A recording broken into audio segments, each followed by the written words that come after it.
The future of America is expensive, and the government is looking to you to pay for it.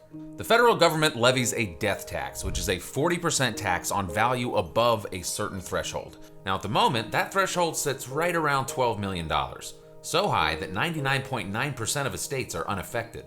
But with the national debt continuing to climb, the government needs to generate more income.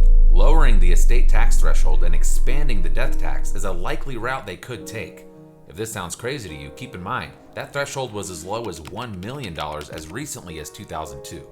The death tax must be paid within 9 months of the date of death, so oftentimes heirs are forced to panic sell assets belonging to the deceased in a fire sale to pay the tax. Now keep in mind, we're just talking federal estate taxes for the purposes of this video. Many states have their own state estate taxes that would be levied in addition to the federal death tax.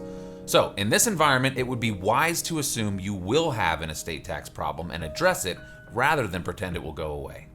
There are exactly 3 ways to address your estate tax problem. Number 1, give your assets away. There are many gifting strategies to move assets out of your taxable estate and into the hands of outside parties.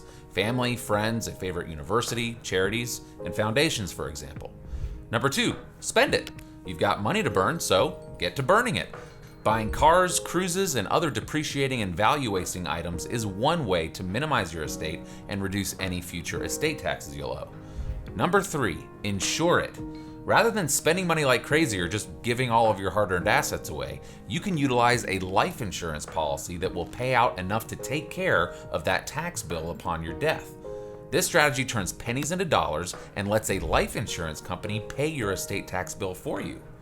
Many people don't know that life insurance is by itself subject to the death tax.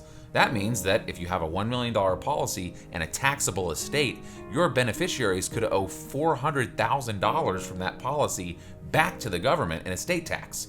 So, to take proper and full advantage of this life insurance strategy, the insurance policy must be set up in a way that does not include the policy in your estate.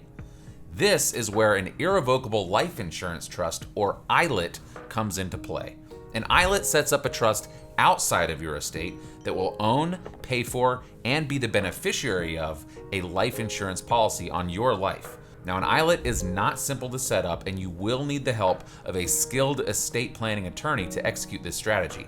But when executed properly, an ILIT can save your loved ones and heirs millions of dollars in death taxes and ensure that the legacy you've worked so hard to build is passed on in the most efficient, cost-effective manner possible.